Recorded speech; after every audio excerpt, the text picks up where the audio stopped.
What was a moment like to hear your name called at the NBA draft? Mr. B, we'll start with you. We know you were out and about in New York doing some other things. Yeah. But what did it feel like to hear your name called at the draft, walk on that stage, shake the commissioner's hands, and know you were starting your NBA career, fulfilling your dream? I think just off the fact that the route that I took, skipping college, and people saying that it wasn't going to work, and he'll be back home, and to hear my name being called at 10th, it was just a lot of relief, stress relief, because I was out shopping earlier. Michael Jackson had died, so he took over the whole, draft. I was slipping in the draft and things like that. So just to hear my name being called, and Sonny Vaccaro was out there, like, yo, we did it. So man, it was just a great feeling. It was great. What was you projected? They had me going 23, like 25. So you went up.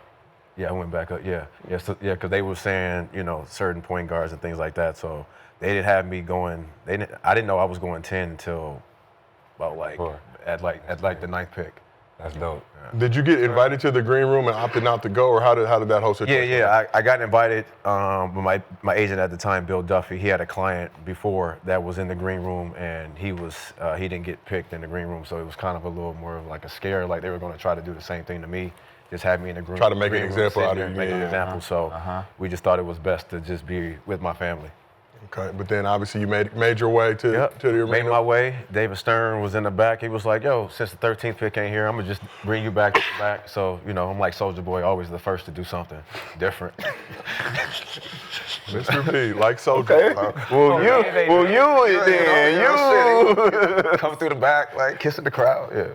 So it was cool. Let's move over to Sonny. Sonny, what do you remember from draft day hearing your name called? Oh shit, it was probably an embarrassing day, because once I did get picked, it was the first time David Stern messed up in the draft. So I actually walked on stage, supposed to shake his hand and shit, but he was still at the podium. So I had to walk and tap him on the shoulder. I had to come back. Oh shit, my nigga, you just called my name. Why you ain't ready? It's my moment. For real? Yeah. That was the start of all the bullshit. So that was my first. That's when I got drafted. No way. The first day, bullshit. You got the tap. Immediately, my moment. Hey, I'm here. Hey, me. You gonna shake my goddamn hand? You gonna shake my hand, sir? Damn. Been happening all my life, man. I'm used to it. Let's move over this side of the couch. Swaggy, what do you remember from your draft day, hearing your name called by the commissioner? I just remember getting invited to the green room. I thought that was like the best thing. That's all you see on TV, and thinking about shaking David Stern's hand and the family get to be there and all that. But then I ended up dropping to the Wizards, so it's like the worst thing that ever happened. It's like a dream nightmare. You feel me? Dreams and nightmares. Shout out me. Yeah. What was the green room experience like, though? You turned out to be cool, but the Wizards was fucked up. But you didn't know that until you got there.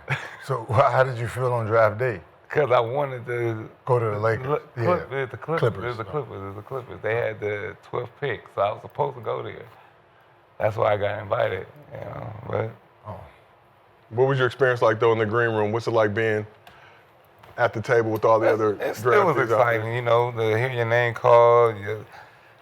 It's still a dream come true. They take you. I was worried about not falling on the stairs. I'm like, don't mess up walking up these stairs. Don't mess up. Shook his hand. Talk to after that, you could call the team and all that. They congratulate you. Like, it's official. Like, it's dope. Let's move over to Gil. Obviously, Gil, you had a different road. You're projected to be a first-round pick. I believe you said you wanted to be an international pimp. Yeah. Was that before or after that moment? Oh, no, that's before. Okay, the rookie transition. Chicago pre-draft camp. Yeah, I cried on my draft night. Yeah. I did too. Tears of joy or? Hell no, I was crying. Did I say cried? I started to cry after 12 and 14. That's where you're supposed to go? Huh? That's where you're supposed to go? Yeah, Boston had 2 picks in the lottery. I worked out for them like 3 straight days. Golden State killed that workout, killed Portland. They had the 18th pick. And then I thought Boston was going to pick me with the 20th, one of the 20th picks, and they went to Joseph Forte, and then Sacramento said I wouldn't get past them if I ever got close to 25. Yeah. And then so I was like, oh man, took my Portland shorts off. You had Sacramento. shorts for the teams you thought were going to draft. Yeah, I had like 4 pair of shorts on, and we're just removing them, The fuck up.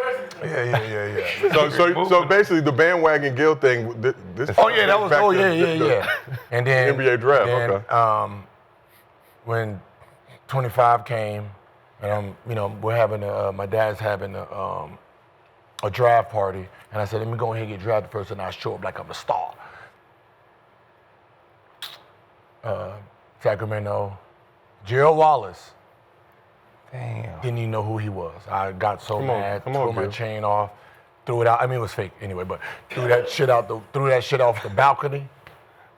And then I called Rodney Tension, assistant that, can I come back? And I'm just crying the whole time. And I thought I got picked before, but I thought I was already picked and something. Then So, Gil, what was the mood like at that draft party after you slipped in the draft, didn't go to any of the destinations you thought you were going to go to? Did you actually show your face at your own draft party? it was supposed to be a open bar. Hey, man. Y'all niggas better start with that. It was supposed to be an open bar. They had to pay their own tab at that point. Shit, I can't afford this, motherfuckers. Shit, that chain, that Escalade with the rims in it, that cash I gave my daddy, I ain't got it no more. I'm broke. Escalade I was broke to the motherfucking man. I was crying because I was broke. 20 hours. And then, while I'm on the phone crying, then, Rodney Tension said, yo, Golden State drafted you. You're good. You got drafted. And I'm still crying. And then they called. They do the little call on the phone. 1 second. They do the call on the phone. I said, 1 second. I'll be starting by the middle of the season. And then hung up.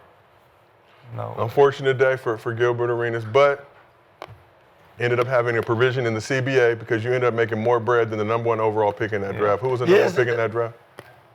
Kwame Brown. But that's not even that's why when people say, would you, No way. what? Kwame, y'all in the same draft? Yeah. That's why you mess with him all the time. No, I messed with him because he attacked me for no reason when I was Ain't just. nobody ever attack you for no The reason. nigga attacked me for no reason. When I went to Washington, he was a poodle crying in the corner. And I'm the nigga that was feeding him and what's it? Hey man, it's all right, man. He gone, the nigga gone. Your last owner gone, Jordan gone, dawg. Come on, let's rebuild. We good. All young niggas, man. You the king right here. So I thought we was good until he, the shit with him and Matt Barnes and throw me in it and shit like that. That's when I was like, man, you been holding this for 20 years, my nigga? What you say about Damn. Matt I saved your life outside the club, partner. Huh? But that's neither here nor there. I'm not letting you- No, but that's why when people say, would you do it all over again? And the answer's always gonna be hell yeah. I can't change that part. I told that man I was a pimp, went into the second round, got paid first. I already know the results. International. I know the results. I'm gonna go back up here at the pimp. Where that second round at? I would have gone the first round. All right, well, let's Got paid. let's I keep got this paid thing first. moving. I did everything first. First sold the video game, first signature, first all NBA, first all-star, first to get the contract. Well, I you did draft, everything yo. first of that draft. Who was like the Big soldier. Who's the number one? Paul Gasol. So it's either Paul Gasol or ISO Joe. So either one of those two. Oh.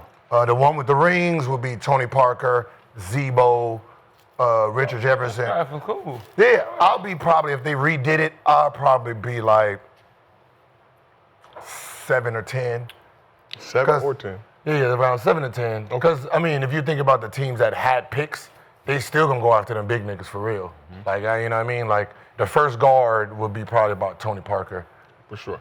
And then I'll be like, still got Jason Richardson, still got to take the freak of nature, still got to take probably Richard Jefferson, Zebo, Emeka Okafor. Right, you gotta.